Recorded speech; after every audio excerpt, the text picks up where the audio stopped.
Okay, because I know a lot of won't folks really are hurt confused. them because we don't get. It's a spring day, really. I was worried about all those pink flowers. All right, no problem. Hey, mulch is a great idea to do right now because, you know, the weeds are down, it's cool, and, you know, preparing the garden is always important, you know.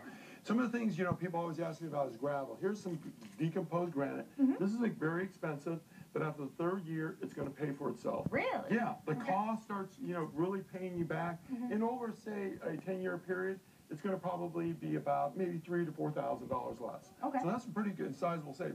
Some of the main things you need to do when you install gravel is make sure that you put down in commercial grade weed mat because it's going to last forever. So this will last around 20 years, you know, underneath that. Making sure it gets stapled down with these staples, and also a way to retain it.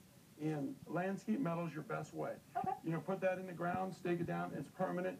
You know, spend the money on landscape metal, make sure you get anodized landscape metal and aluminum. So it's much more stronger, and it's not going to rust. Okay.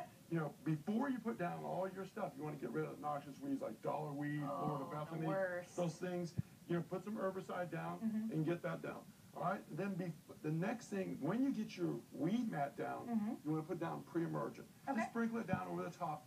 And what pre-emergent does is when the seedlings are breaking out of it, you know, starting to germinate, it will destroy the root system. Okay. So you're going to have pretty much a sanitary or weedless garden at least for 1 year.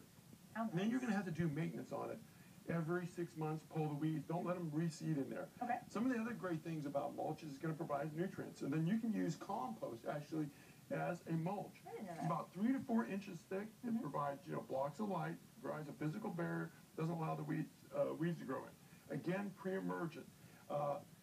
Regular, the common mulch you're going to get is cypress mulch.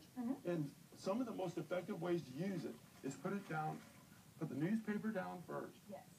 The pre-emergent underneath the newspaper. Okay. Excuse me, got that mixed up. The pre-emergent underneath the newspaper. The newspaper down.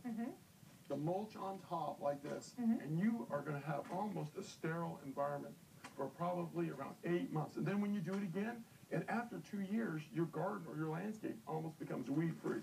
I figure the normal person on average landscape, because we do landscape maintenance, spends around 30 hours a year weeding their mulching their weeding their flower beds. So, you know, reduce it, get it down way reduced.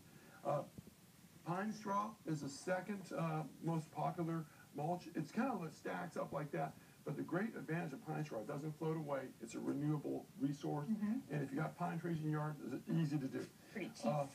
Yes, yes, it's very cheap.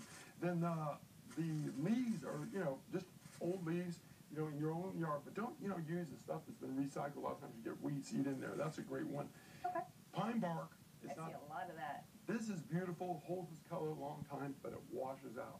So if you got it on a hill, if you don't have it retained, it's not one of the best mulches for, you know, staying in one spot. Okay. For you have acid-loving plants, azaleas and pine bark are great. Okay. All right? Thank you so much, Larry. I know you've got lots of questions on mulch, and Larry has all the answers. So for more information on gardening, or if you'd like Larry to do your landscape, log on to larrysgarden.com.